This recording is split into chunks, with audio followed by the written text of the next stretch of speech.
Hi guys, Tim Ann again. I've gone about things a different way this time.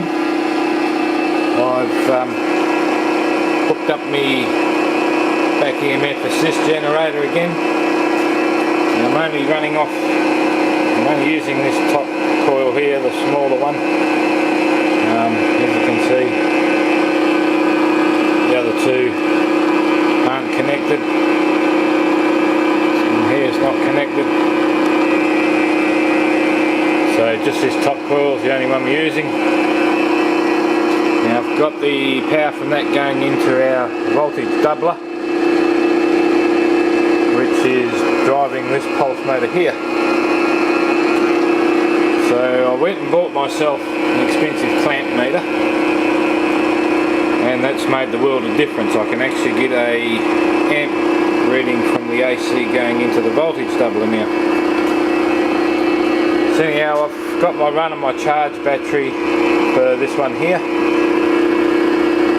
This is our course run battery for this one here.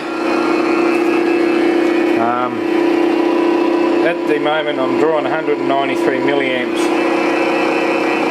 from the lens assist generator, which I'm not really worried about. I'm more worried about what we're putting in to our voltage doubler and what we're getting out.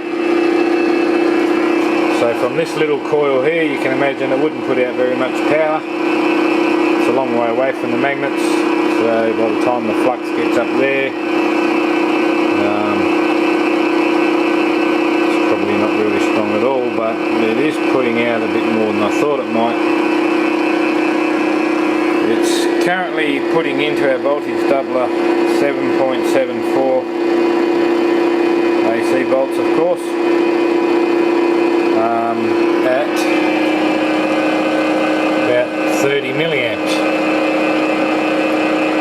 So I know what you're going to say, it's a 240 volt clamp meter, but it's not. This will do from 3 volts AC up to 2000 volts AC, and that's my pocket money gone for a while. So we got 7.74 volts at between 30, I've seen it just click up to 40 there, 40 milliamps. We'll go to 40 milliamps at 7.74. Our voltage doubler at the moment's got 12.8 volts in it. And now this pulse motor here is consuming 86 milliamps on that 12.8 volts. Now I know as well as anybody that when you convert AC to DC you lose voltage through the rectifier. Of course we then go into Poppy's voltage doubler, which is almost a tripler. Now the reason that's sitting on 12.8 is because I'm pulling a load off it, of course. It's this pulse motor.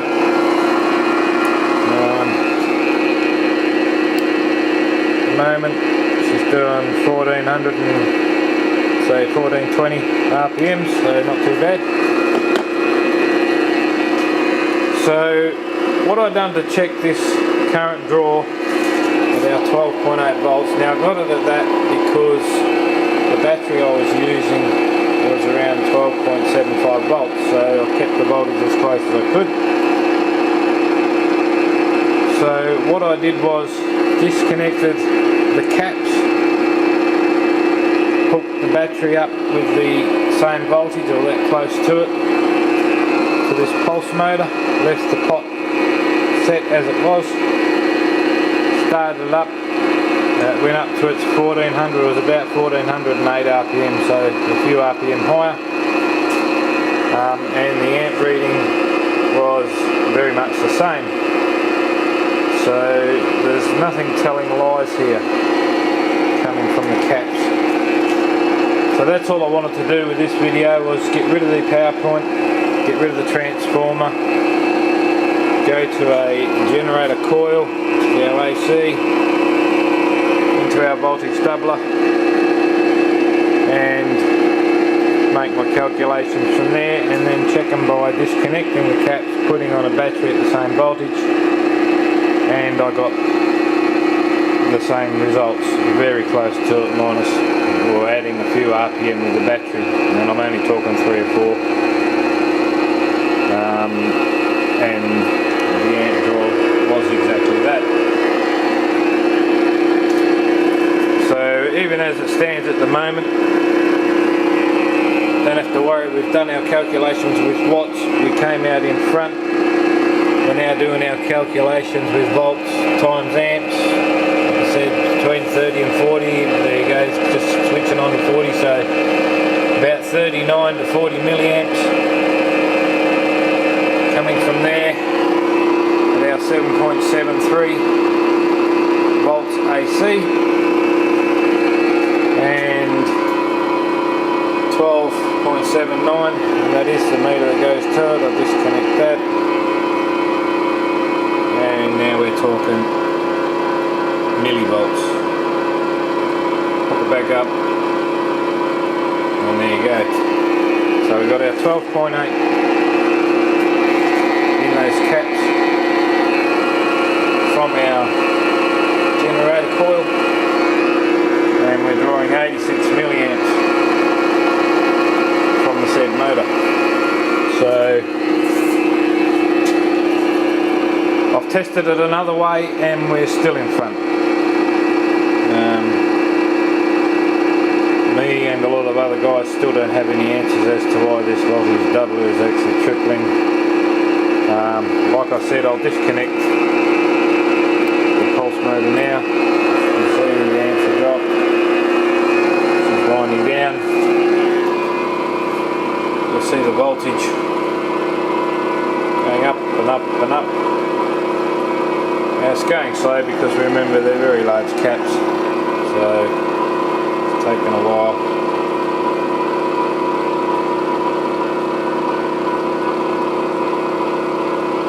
Now the other thing is, when you take the load off the generator coil, as you would have seen in the other videos, the amp draw on the motor goes right up. So I'll plug the pulse motor back onto the caps, try and get both of them in there. You'll see the voltage going down, and watch the amp draw on the other pulse motor as we put more load on it. The amp draw on the other pulse motor goes down. If I turn our Bedini up, put a real heavy load on it, they go right down. And of course you can hear the motor speeding up. So that one's still performing its magic. Winding back down again, get the volts back up in the caps. Now, as soon as we lessen the load on this motor, as you can hear, it's starting to slow back down. So that setup is pretty fantastic in itself. We actually found a way to get Lens to assist us rotate the wheel and drop the amp draw down on the motor. Got our 12.9, 12.8. The motor's starting to speed up, so she'll draw a bit more. At our 7.8 odd volts AC. So I've just tested it a different way, guys, and we're still pulling out a lot more than what we're putting into those caps, using a whole different system to measure it. So in a pulse motor situation, Poppy's voltage doubler seems to be very, very handy. Well, I'll keep on testing. I want to finish my new generator pulse motor tomorrow, see how that one goes, hoping it's going to be even better than that one, and I'll let you know the results on that. For the time being, keep on chewing over this. Cheers from the Tin Man.